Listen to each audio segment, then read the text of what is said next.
Switzerland, sebuah negara yang digadang sebagai negara dengan kualitas hidup terbaik di dunia.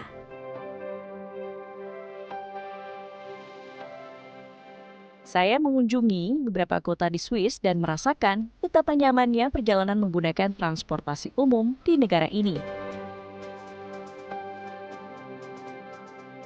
Juga menikmati suguhan kultur dan festival lokal, serta sejarah masa lampau yang terpampang apik di setiap sudut kota.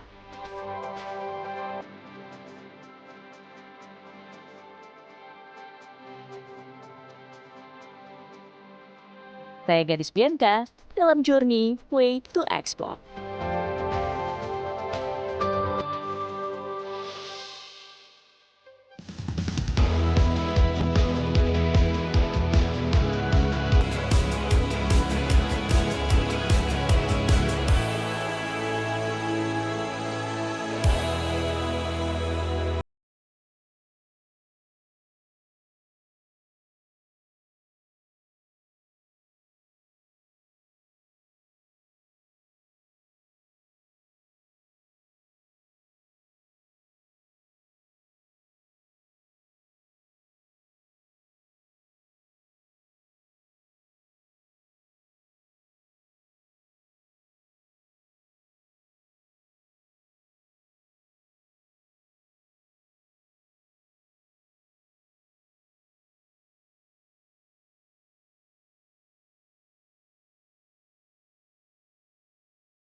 Bagi Swiss, sektor pariwisata negara ini adalah primadona. Pariwisata didukung dengan infrastruktur transportasi yang ramah bagi wisatawan. Hanya dengan menggunakan kereta, wisatawan bisa mengunjungi berbagai destinasi unggulan seantero Swiss yang juga dikenal dengan paket Grand Train Tour. Salah satu fasilitas yang bisa digunakan wisatawan ketika di Swiss adalah luggage transfer. Jadi saya sudah punya tag ini. Nah, nanti dengan tag ini kita bisa langsung mengirim bagasi kita ke hotel tujuan.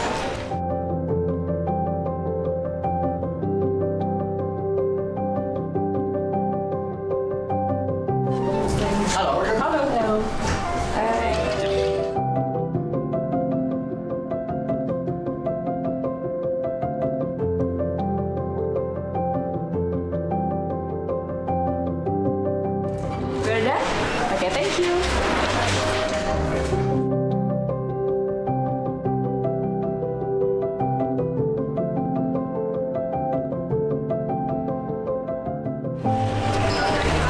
Jadi kita akan naik kereta ke salah satu suburban di Zurich, kota suburban namanya Oerlikon.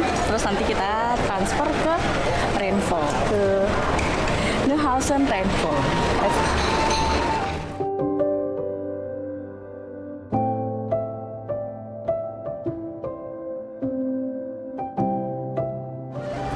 Traveling di Swiss bisa lebih mudah dengan menggunakan aplikasi Swiss Travel Guide. Jadi di sini kita bisa lihat highlight, itu kita bisa tentukan destinasi yang mau kita tuju, dan dia udah dikategorikan, ada museum, ada tempat-tempat scenery yang indah-indah, lalu juga ada tempat-tempat yang merupakan bagian dari UNESCO Cultural World Heritage, dan di sini juga ada train station maps.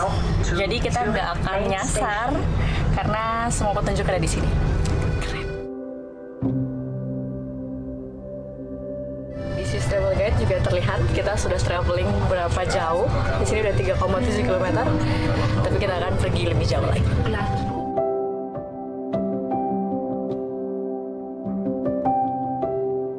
Untuk sampai di Rheinfeld Schaffhausen hanya membutuhkan waktu sekitar 1 jam dari kota Zurich.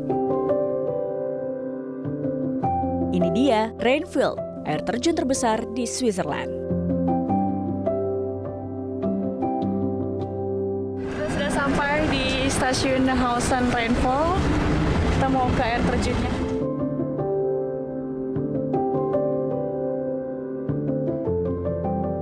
Air terjun ini terbentuk pada zaman es terakhir atau sekitar 14.000 hingga 17.000 tahun lalu.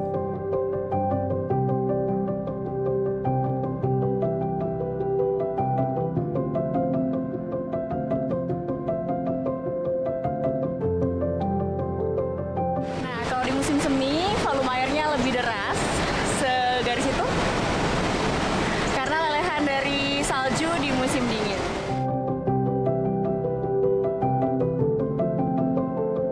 Tinggi air terjun hanya sekitar 23 meter dengan lebar 150 meter. Namun arus debit air cukup deras.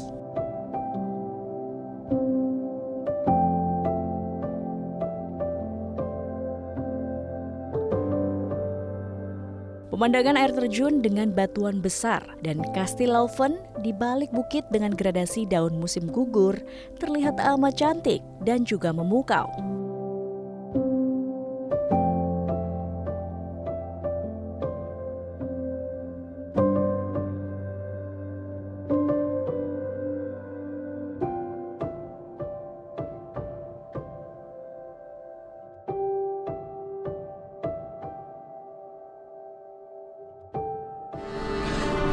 Nah, sekarang kita lagi menuju pusat kota Schaffhausen menggunakan ini nih, electric bus. Jadi kota ini bebas polusi udara maupun suara.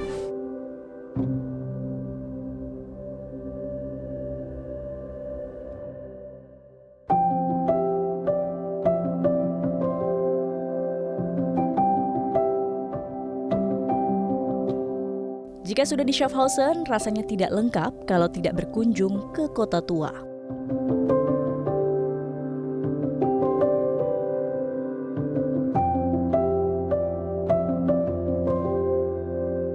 Wisatawan akan terpukau dengan rumah-rumah bersejarah bergaya barok klasik yang indah.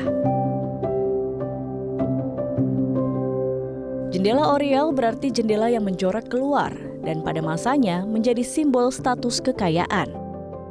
Kota tua Schaffhausen juga dijuluki sebagai Erkestadt atau kota jendela Oriel karena memiliki 171 jendela Oriel yang masih terawat.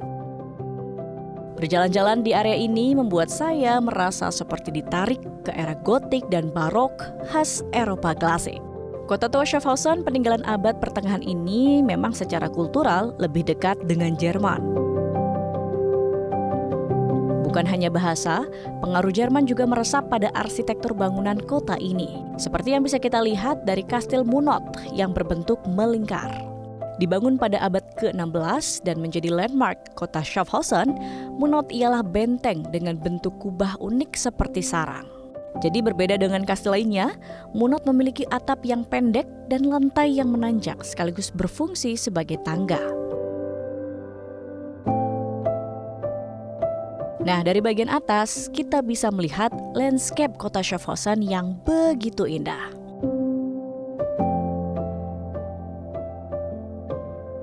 Di era Renaissance, menara ini membantu kapal dagang untuk bisa bersandar. Dan yang menarik, hingga kini setiap jam 9 malam, penjaga Munot akan membunyikan bel sebagai tradisi yang menandakan semua penginapan dan gerbang kota harus ditutup.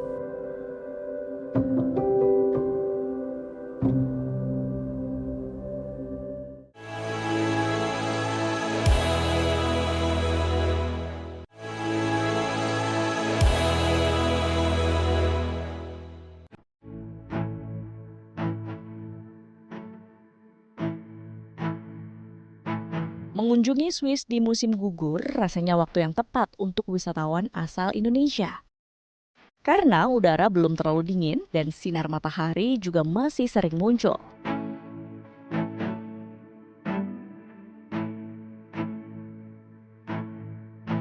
Apalagi suasana taman dengan pepohonan yang mulai menguning memanjakan mata kita.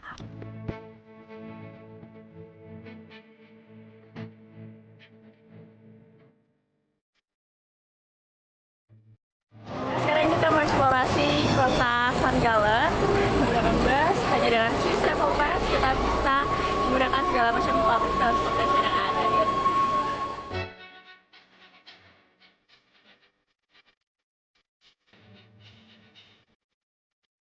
Bukan hanya bus, dengan Swiss Travel Pass, saya juga tidak perlu lagi membayar tiket transportasi publik lain seperti kereta atau tram, dan juga tiket masuk berbagai museum di seluruh negeri ini.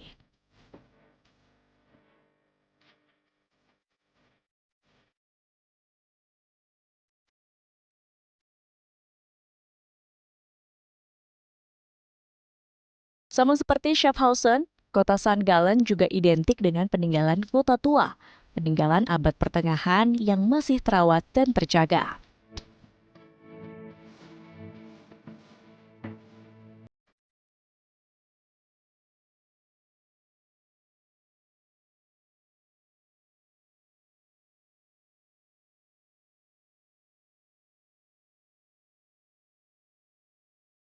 Ikon kota ini ialah kawasan kompleks gereja katedral dan perpustakaan Abbey yang bergaya Rokoko atau yang lebih dikenal dengan Abbey of St. Gallen. Area ini masuk ke dalam daftar warisan dunia UNESCO sejak tahun 1983.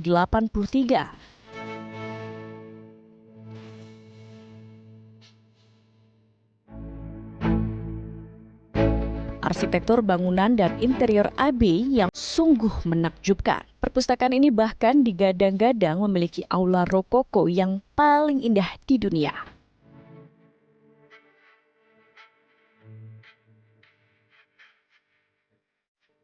Perpustakaan Abbey menampung kurang lebih 170.000 dokumen dan lebih dari 2.000 koleksi manuskrip yang berasal dari abad ke-8.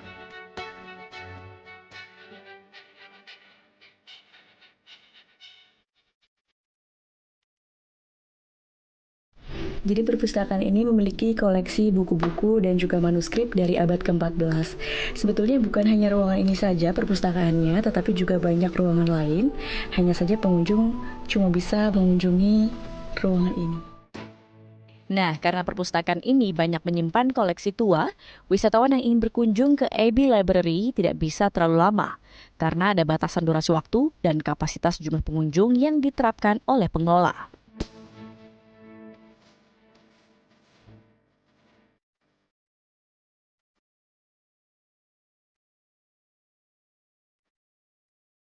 Suasana kota di St. Gallen terasa sedikit berbeda. Gang-gang dengan bangunan berhiaskan jendela Oriel terasa lebih tenang, area yang pas untuk berjalan-jalan. Kita lagi di Olmo Messe, ini festival yang diadakan ketika public holiday. Di sini banyak dijual makanan, lalu juga souvenir, ada juga yang jual peralatan rumah tangga, dan yang jelas ada banyak permainan anak-anak.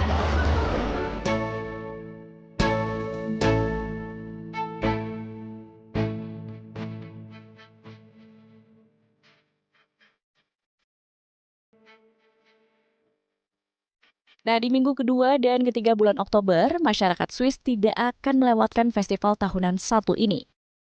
Masyarakat lokal menyebutnya Olma Messe, atau dalam bahasa Inggris berarti Olma Fair.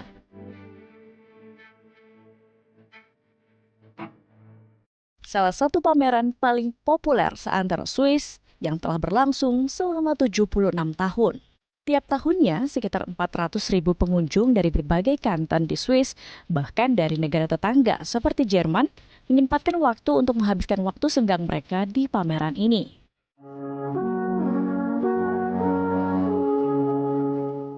Berbagai atraksi menarik yang ditampilkan menunjukkan kekhasan lokal seperti penampilan musik tradisional Alphorn, trompet panjang khas penduduk daerah pegunungan Alpen.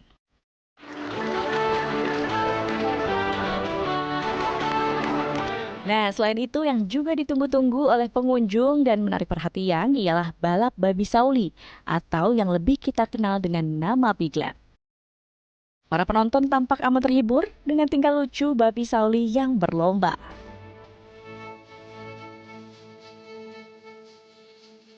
Perjalanan ke kota besar seperti Zurich dan kota tua seperti Schaffhausen dan St. Gallen memberi kesan mendalam dari perjalanan kali ini. Bukan hanya bisa turut menjalani kultur lokal yang amat disiplin dan teratur, tapi saya juga mensyukuri kekayaan peninggalan seni klasik Eropa ribuan tahun lalu yang masih bisa kita nikmati hingga kini.